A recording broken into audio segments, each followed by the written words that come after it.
Hi there. Thanks for joining me here on Conversations for Yoga Teachers. I'm your host, Karen Fabian, the founder of Bare Bones Yoga and the creator of the Momentum Magic Method, the way to become a confident teacher, one who effortlessly walks around the room, shares clear cues, easily builds sequences, and speaks from your heart, sharing authentically with your students. Here on the podcast, you'll discover new and inspiring ways to share your cues and create your sequences. You'll uncover habits and frameworks all designed to empower you so that you can teach in a way that feels authentic and natural. For some episodes, I'll have a guest, and other episodes I'll share with you on my own, and in each one, you'll always get action steps and takeaways you can apply right away to your teaching. In addition to the podcast, follow me on Instagram and TikTok for daily videos. You'll see a link on both of my profiles, my Stan Store link. Click it and unlock ways you can get the support you need to be the teacher of your dreams. You'll find links to the podcast, my free ebook, and other resources to help you be the best teacher you can be. You'll also find the link to my signature program, the Yoga Anatomy Blueprint Learning Program, and you can see if you qualify to enroll. So with that, let's get on with today's show. Hi there. Welcome to Conversations for Yoga Teachers. I'm your host, Karen Fabian, and this is episode 369. Oh my God, we're almost at 400 episodes. That is just amazing.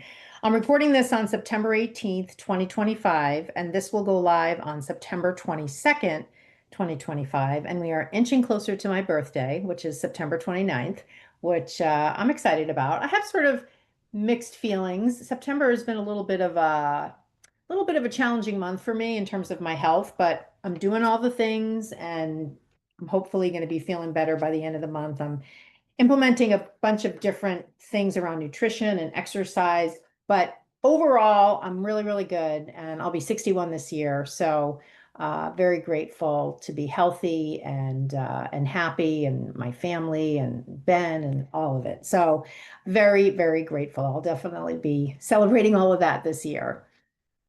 I wanted to start out by just sharing with you what happened yesterday, because if you're a regular listener to my show and if you follow me on Instagram and TikTok, you know that I recently launched the Bare Bones Yoga Virtual Book Club. And last night, September 17th, 2025, was the first gathering of the book club. And I set out to offer a review and conversation around Elizabeth Gilbert's book, Big Magic. And I couldn't be happier with how this first session turned out. Truth be told, I've never done a book club before. I've never hosted one, but I've been so inspired by this book and I've read it a handful of times. And because it came out, I want to say 15 years ago, I had an idea to do this book club many years ago, but for lots of different reasons, I just never pursued it. But I did go as far as writing out notes from the themes in the book. So I really was thinking about doing this. And I don't know if you've read this book, but one of the concepts she talks about is that when you have an idea, there's lots of different options for that idea. And of course, the obvious one is you see it through and it becomes an actual thing. But one of the options is you shelve it and it just sort of sits there on the shelf. And maybe somebody else takes the idea. But in this case, that's exactly what happened. I shelved the idea, but then I picked up on it again. And that has become the Bare Bones Yoga Virtual Book Club Session 1 on Big Magic by Elizabeth Gilbert. And the other thing I wanted to share with you, and this might resonate with you if you're thinking about doing something creative or doing something different in your classes or stepping into a more courageous way of being authentic in your classes, whatever your creativity is inspiring you to do. I'll be honest with you, I was really nervous about hosting this because I didn't have any experience hosting a book club before. It's the kind of format that I created where I'm going to be talking a lot, but I peppered throughout the 1 hour session a number of inquiry questions so that participants can journal in their journals, type in the chat, and then at the end, I opened it up for people to share via this themselves, opening up their Zoom link and chatting live.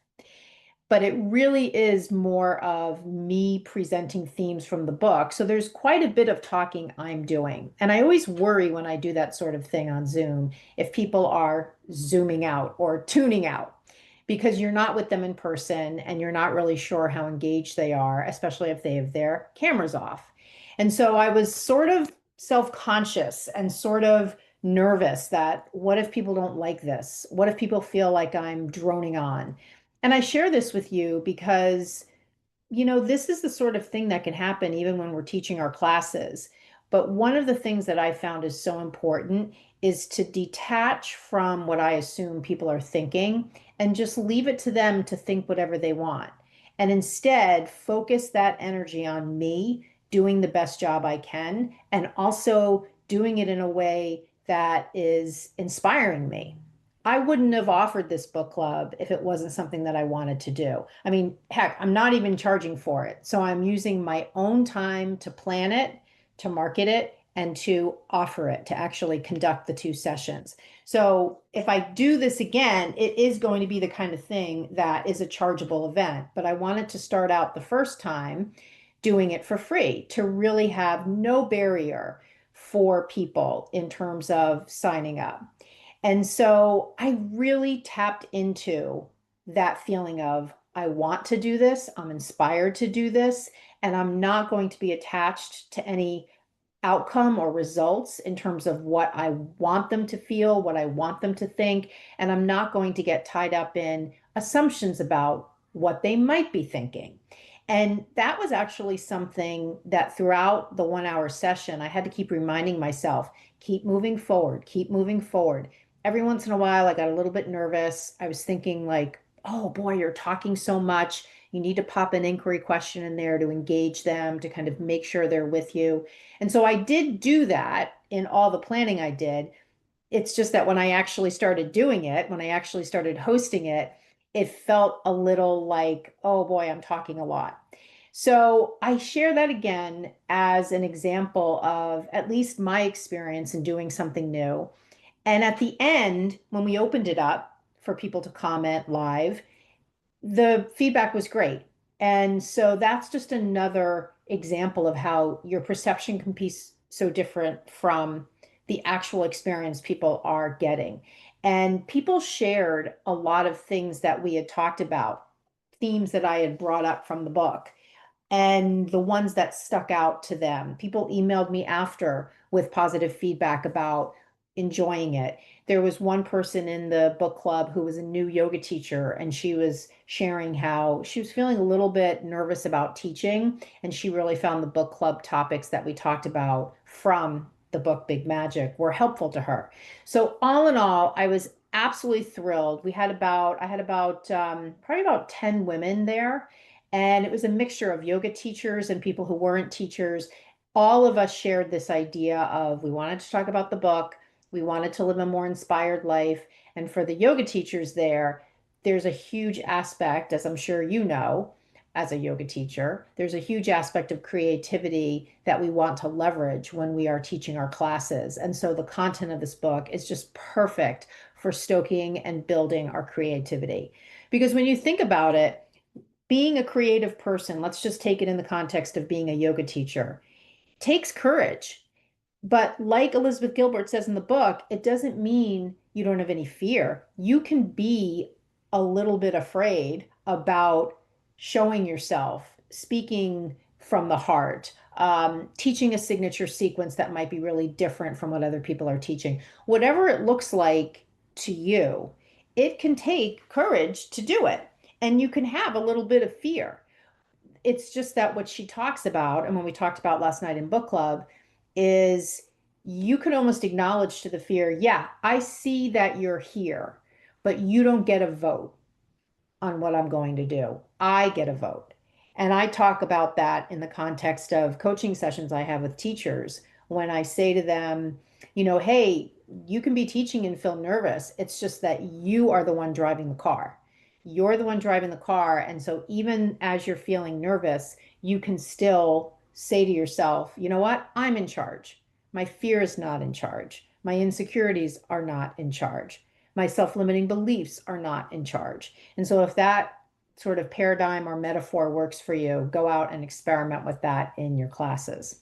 So the final thing on book club is I am recording this on the 18th of September. There is one more session of book club, and it's happening on the 25th. I'm sorry, the 24th of September. So if you are a current listener of the podcast, meaning you listen on Monday or Tuesday of the week when the episode goes live, you'll still have an opportunity to come to the session on Wednesday, the 24th.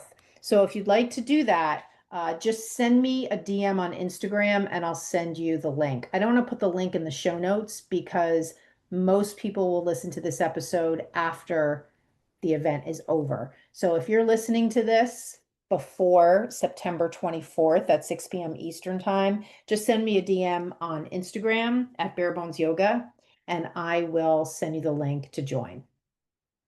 What we're going to talk about today is we're going to talk about sharing anatomy in your cues. And truth be told, I was going to do this episode as a straight up anatomy quiz where I ask you a bunch of questions and you have an opportunity to test your knowledge on anatomy. And I've done that before. And actually, if you haven't seen, you can go to the link in my bio in either my Instagram or my TikTok, and I have an audio quiz listed there. And I think it's really important because the yoga industry doesn't have any sort of anatomy test. You may occasionally take a training program where the trainer gives you a test on the content provided in the training. But in general, as an industry, there's no testing of yoga teachers so that they can validate their knowledge of anatomy. And so I like to do that sort of thing really as a way to sort of poke the bear, and you're the bear, to sort of poke you and bring to the surface if you have what I call a learning gap around anatomy, because I don't want you to go out there and keep teaching your classes with this naivete around anatomy as a subject matter to bring into your classes. And it's really easy for yoga teachers to do that because no one's checking their knowledge. No one in their class is checking that what they're saying is anatomically sound. And yoga teachers just, as routinely goes, use a lot of anatomy in their cues, oftentimes without being able to understand it. So, this is such an important topic to being an amazing teacher and to feeling confident when you teach. So that's why I think it's a really important subject to bring up. And that's why I bring it up a lot in the context of doing these little quizzes with you. So today, what I'm going to do is just come at it from a little bit of a different perspective. I'm going to come at it from the perspective of actually teaching. And, since I don't have a chance to work with you one-on-one, unless you enrolled in my one-on-one program, this is an opportunity for us to sort of work together and for me to sort of coach you a little bit. Of course, it's on the podcast and I can't see you, so it's sort of 3 times removed, but it'll give you an opportunity to engage with me a little bit from a coaching point of view and maybe see a little bit about what's possible if you were to enroll in my one-on-one program. And I'll include the links to both my group program and my one-on-one program in the show notes, so you can check those out there. So let's do this. Let's first start out with the types of cues. Because if we're going to talk about cueing, we have to start with, well, what's the framework for cueing to begin with? So there are 4 types of cues: action, alignment, anatomy, and somatic. And today we're going to focus on anatomy-based cues. And you can also check the show notes for a link to my full training video on the 4 types of cues. But briefly, action cues speak to action. They're really short phrases that just tell your students what you want them to do. These are great cues to use because they're super clear.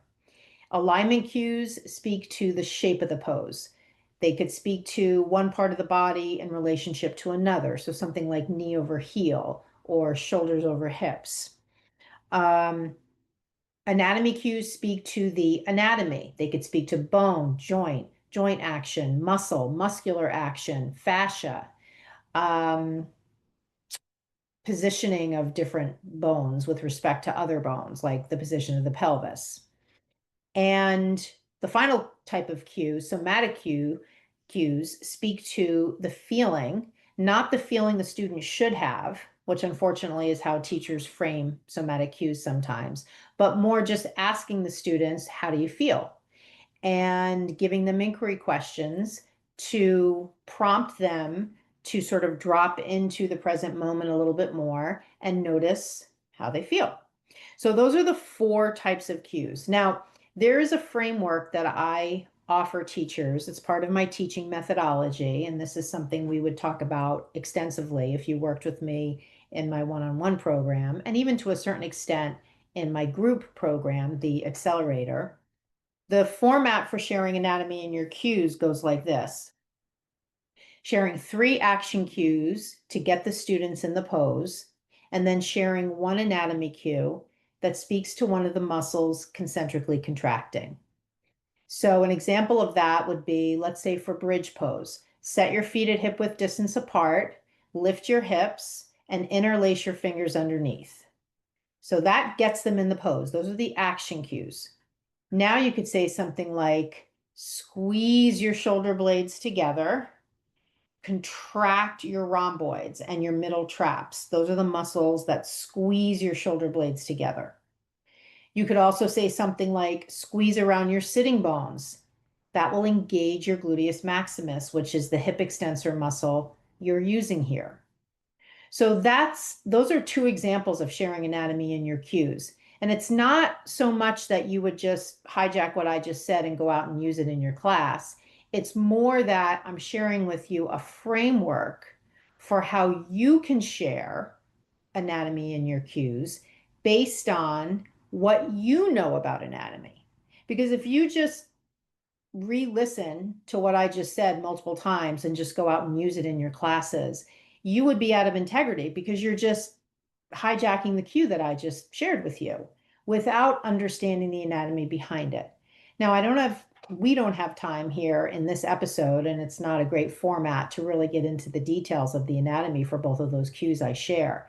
It's just that I wanted to give you that context because unfortunately, that's what a lot of yoga teachers do. They're running around out there teaching their classes, sharing anatomy and cues, things like engage your core, contract this or contract that, without being able to explain the reason for the cue. So this conversation here is really to give you a taste of what's possible and to stoke your interest if that is the kind of yoga teacher you want to be, versus saying, I'm going to give you the cues, just go ahead and use them, because then you're just a repeater. And I don't think anybody really wants to be a repeater when they're teaching their classes. I would say most people want to be a teacher. A teacher knows what they're talking about. A teacher has conviction behind their words because they believe what they're saying because they know it based on study they've done. So that's the difference. Now, let me just take one quick little sidebar here. When you are a beginning yoga teacher, most of what you say is repeating stuff, repeating things you were taught to say in teacher training. And somewhere along the way, it's like you get to a fork in the road where you want to start speaking in your own voice, using your own words. Now, this is hopefully a process that you will go through, or maybe you've already gone through. But I wanted to just make that distinction because in the beginning of teaching, you sort of have to lean into what your teacher trainer told you to say. It's probably been part of your 200-hour teacher training. Maybe you got some scripts for what to say. Maybe you had some sort of training manual. So I get that. But I want you to see that what I'm talking about here is an opportunity for you to throw the script away, not have to worry about following a script, instead be able to say things in your own words, because I'm sharing with you a framework. So you could, for instance, go into your class and say to yourself before class, I'm just going to speak to action cues today. And as a newer teacher or a more experienced teacher, you could just speak to action for the whole class. And that would be an amazing approach to take. So again, if you want the training video on cues, check the show notes for that link, and that will give you a lot more detail there. So the bulk of what I wanted to talk to you about today is to go through a little exercise here where I take you through the front end of just kind of a standard vinyasa flow practice. And we highlight some of the anatomy cueing, and I'll ask you in sort of a quiz format, what's the why behind that cue? Okay, so let's begin. I want you to imagine you are the student, I am the teacher, and I'm teaching you yoga, right? So imagine this is in the context of you're hearing what I'm saying as if you were a student in my class, okay? And that'll be sort of the format we'll do. So, okay, everybody, let's come into downward facing dog. I want you to set your hands at shoulder width distance apart, set your feet at hip width distance apart, press away from the mat. Now, as you press away from the mat, roll the inner eyes of your elbows forward. And notice how, if that feels like your shoulders are opening as you roll the inner eyes of the elbows forward, notice that sensation. All right, so let's stop right here. What is roll the inner eyes of your elbows forward speaking to? What anatomical action and what muscles create that action, and why is it appropriate to use that here? So in the context of downward facing dog, the shoulders are in flexion and external rotation, but the palms are facing down. So the palms are pronated. The easier way to get the shoulders in external rotation is when the palms face up, like if you're laying on your back with your palms facing up, or if you're standing facing forward with your palms facing forward. Those are easier positions to open your shoulders in. But in down dog, the palms are prone. So we want to still create external rotation in the shoulders, even though the palms are prone. So we want to create some rotation at the shoulder joint in the transverse plane, opening the shoulders, which equals external rotation. So what we can say is roll the inner eyes of the elbows forward to create that rotation at the shoulder joint. We're speaking to the elbow in the cue, but the action we want to see is up the kinetic chain in the shoulder. External rotation. Now, what muscles externally rotate the shoulder?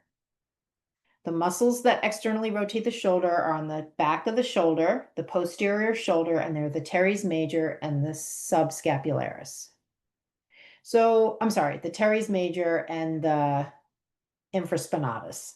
Teres major and infraspinatus.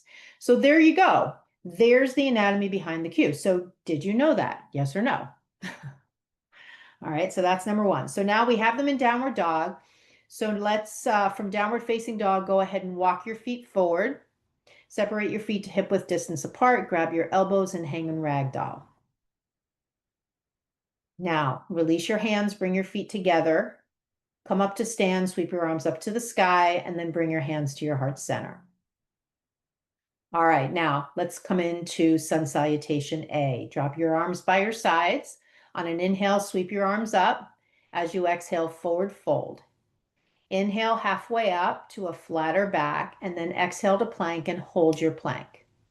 Now in your plank, press away from the mat, hug the sides of the waist in, and press back through your heels. Okay, let's stop here. Why am I asking them in plank, or why am I asking you, if you're the student, to hug the sides of the waist in? What muscle am I speaking to? I'm speaking to the transversus abdominis. Now, why would I be speaking to this muscle? Why is it helpful to speak to the TA in plank? Because if they're not using that core muscle, when they're in plank, their core will drop. And you'll probably see this in your classes when people come into plank, and as they move into low plank, their core just sort of drops down and it drags the whole pose down.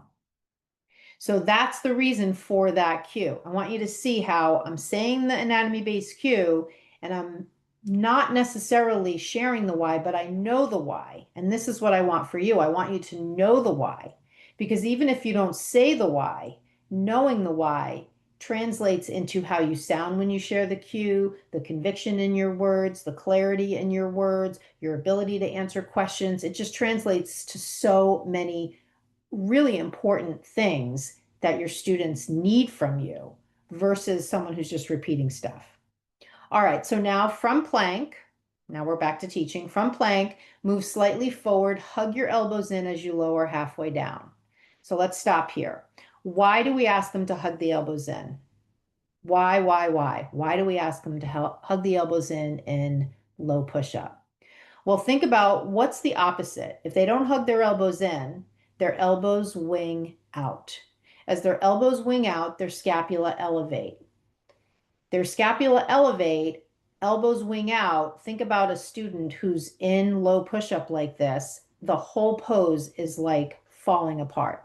Versus if their elbows are in, what position are their scapula in when their elbows are in? Their scapula are a little bit more down the back. They're definitely not elevated. Now, why would that be? What are the muscles of scapular elevation that they're using in lieu of something else that they should be using? Well, the muscles of scapular elevation in part are the levator scapula and the upper trapezius. And as their elbows wing out, those muscles are activated to lift the scapula. But instead, as you ask them to hug the elbows in as they move from plank to low plank, now they're keeping their scapula more flat on the back and the scapula more connected to the rib cage. What muscle does that? It's the serratus anterior.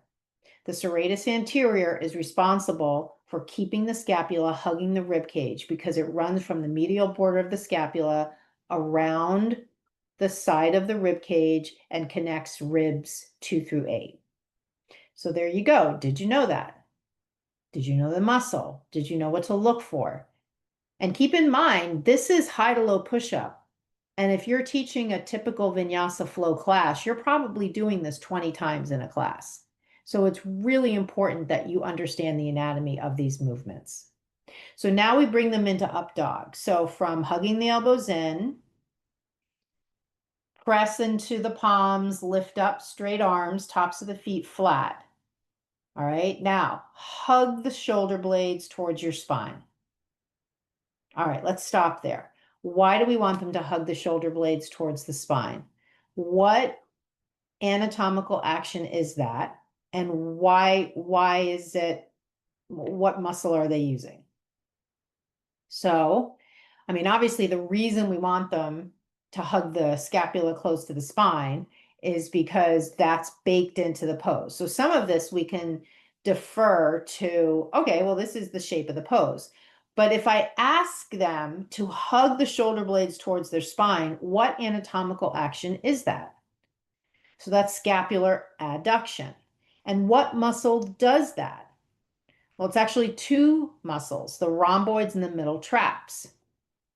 So now when I say come into upward facing dog, hug the scapula towards your spine, engage your rhomboids and middle traps. I could literally share the anatomy in that cue if I wanted to. All right, so now from upward facing dog, tuck your toes, draw the belly button in, and roll back to downward facing dog.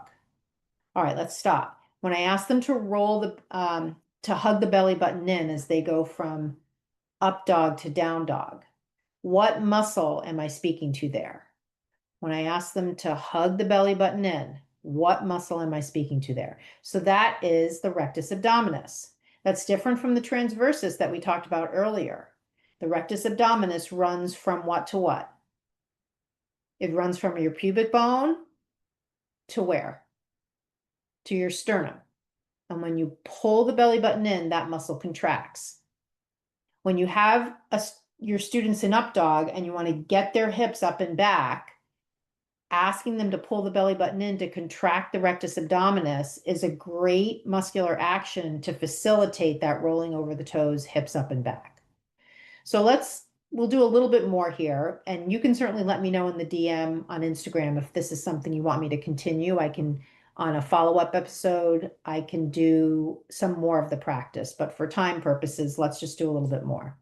So let's go from downward dog here into warrior one. So from downward facing dog, step your right foot forward, drop your back heel, reach your arms up. So notice I just shared 3 action cues. So now I can share an anatomy cue. So I could say, hug the muscle of your back thigh to the bone, or squeeze the muscle in your back thigh. That's your quadriceps helping you straighten your knee.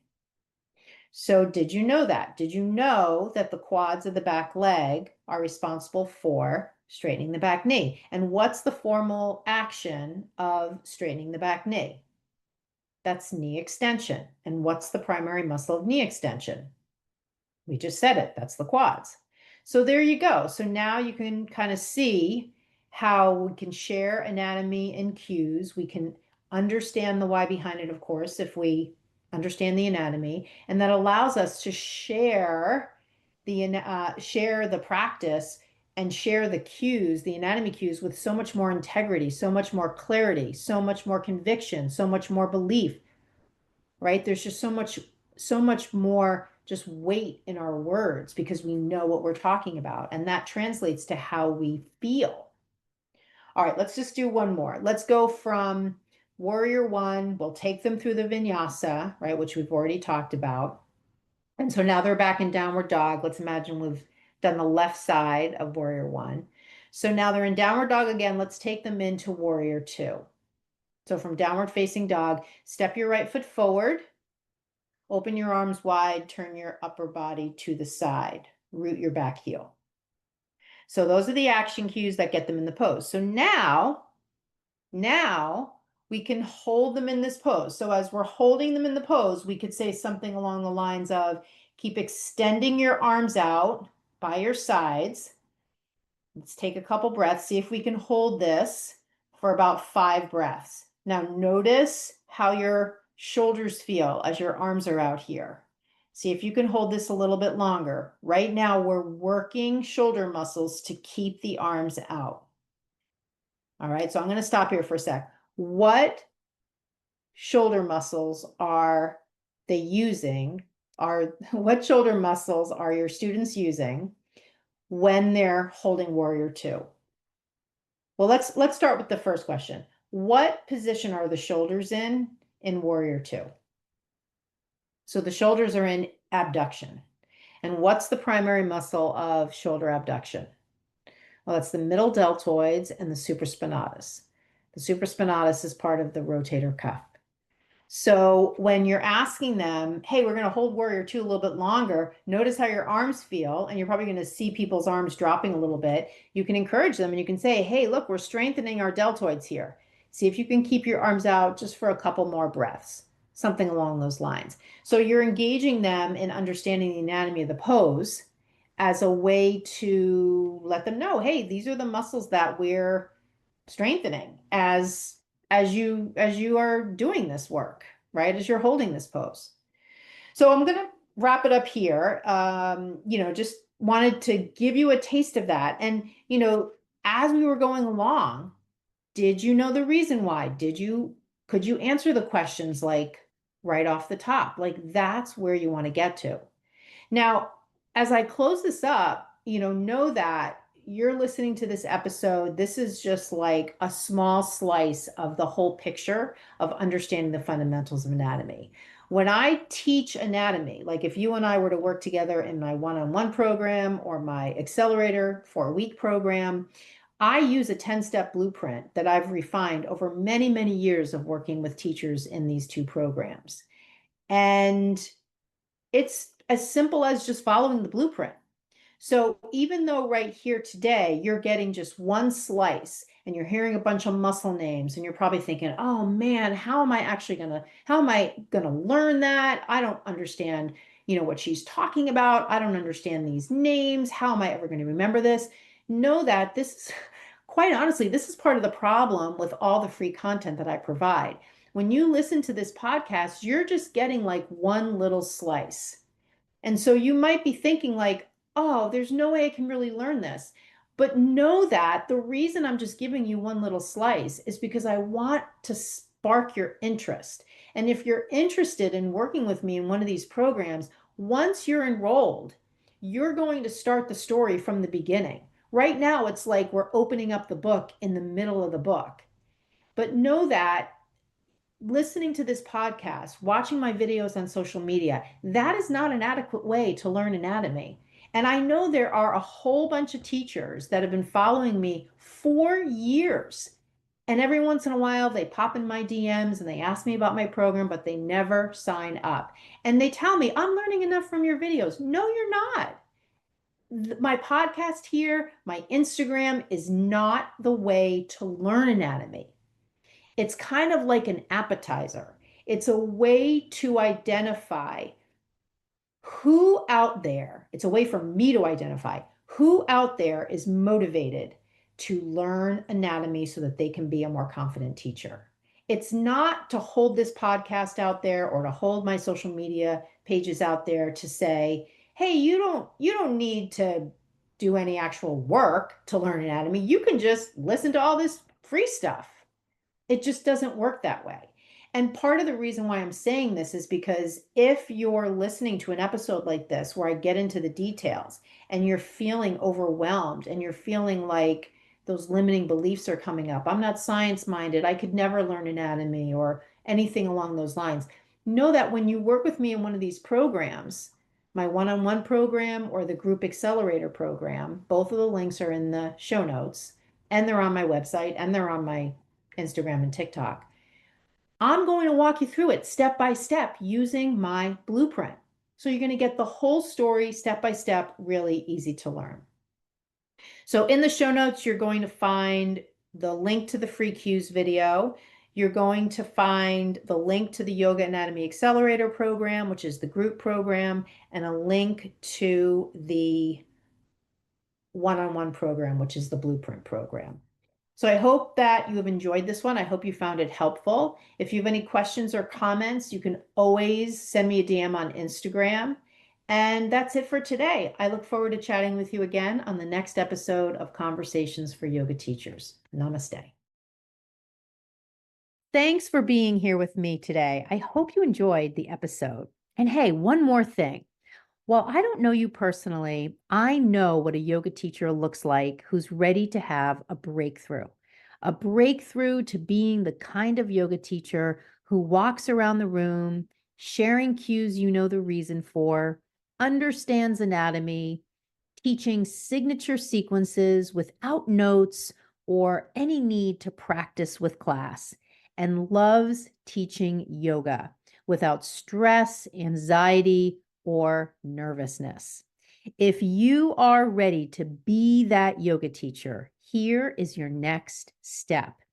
DM me the words podcast offer, and I will give you a special incentive to work with me inside of my signature program just because you are listening to the podcast.